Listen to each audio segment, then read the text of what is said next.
Bonjour à tous et bienvenue sur le premier épisode de ce format secondaire de vidéo dans lequel vous découvrirez les rapports confidentiels de la Fondation. Commençons donc par le SCP-239, surnommé l'Enfant Sorcière. Classe Cater. Procédure de confinement spéciale. SCP-239 doit être contenu dans une cellule de confinement meublée avec un lit d'hôpital standard, une machine à électrocardiogramme et une perfusion contenant un mélange de barbiturique et de qui doit être rempli quotidiennement. En aucun cas, SCP-239 ne doit être sorti de son état de coma artificiel. Toute personne trouvée en train d'essayer de la réveiller sera immédiatement éliminée. Les murs de la zone de confinement doivent être recouverts d'un mélange de plomb et de SCP-148. Alliage anti-télékinésique. Tous les membres du personnel de sécurité présents sur la zone de confinement doivent être équipés avec des protections en alliage anti-télékinésique. Seuls les membres du personnel de classe 2 sont autorisés à entrer en contact avec SCP-239. Le sujet répond au nom de Sigoro Stéphane de Thiers. Description: SCP-239 semble être une petite fille d'environ 8 ans, mesurant 1 mètre de hauteur et pesant 20 kg. Le sujet a de longs cheveux blonds. Les yeux du sujet semblent émettre une faible lueur gris-vert. Le sujet émet une forme inconnue de radiation baptisée. Ces émissions radioactives sont sans danger à faible dose mais pourraient à plus forte dose décomposer la matière à un niveau subatomique. SCP-239 semble avoir la capacité de réaliser tout ce qu'elle exprime sous la forme d'un vœu. Présentée simplement, le sujet peut faire absolument tout ce qu'elle désire vraiment sur un niveau psychologique fondamental tant qu'elle est consciente. Heureusement, elle ne semble être capable d'affecter qu'uniquement ses environs directs, elle-même inclus. Ce qui nous amène à la conclusion, si elle peut le voir, elle peut l'affecter. Il ne serait évidemment pas très prudent d'essayer de tester la limite de ses pouvoirs. Elle semble être capable de créer et de modifier toute forme de matière vivante. Par exemple, quand un membre du personnel de classe D lui a accidentellement causé du tort, elle a simplement exprimé son envie de le voir disparaître et le sujet s'est évaporé. Heureusement, quand SCP-239 a commencé à éprouver de la culpabilité pour ce qu'elle avait fait, elle a souhaité le retour du classe D. Comme méthode pour limiter ses pouvoirs, le personnel a décidé de dire à SCP-239 qu'elle était une sorcière, ce qui, en plus de lui remonter grandement le moral, a permis de lui faire croire qu'elle n'était capable d'utiliser ses capacités en dehors d'une liste de sorts éditée par la Fondation, ce qui devrait nous préserver de futures tentatives d'évasion.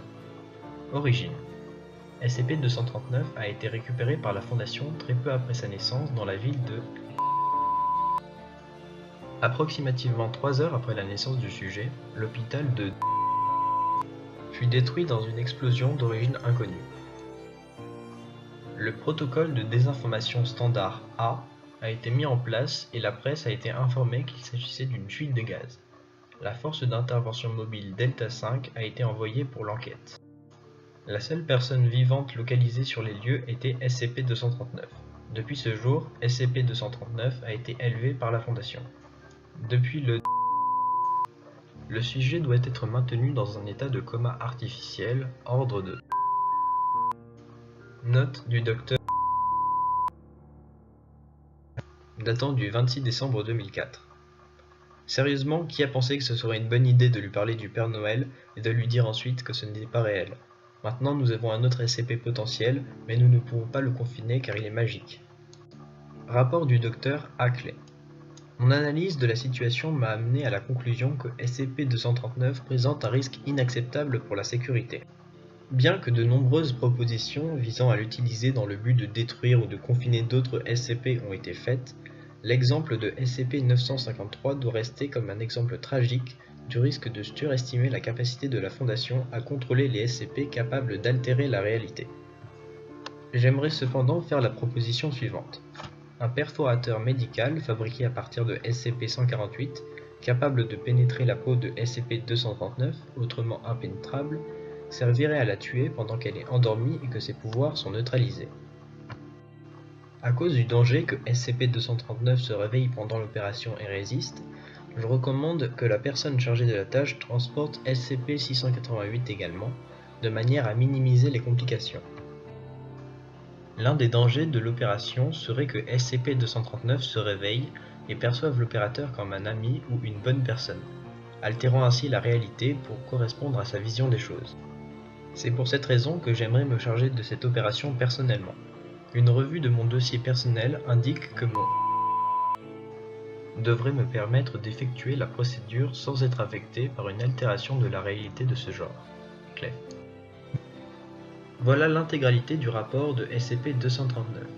Pour plus d'informations sur les pouvoirs de ce SCP ainsi que les moyens mis en œuvre par la Fondation pour le confiner, je vous renvoie aux vidéos du format principal. Des liens vers le rapport et des descriptions additionnelles sont disponibles en description de la vidéo. Si vous voulez voir apparaître des rapports en particulier dans les prochains épisodes, je vous encourage à les écrire dans l'espace commentaire. D'ici là, vous pouvez vous abonner à la chaîne, partager la vidéo et y mettre un pouce bleu si elle vous a plu. Je vous retrouve prochainement pour la lecture d'autres rapports confidentiels.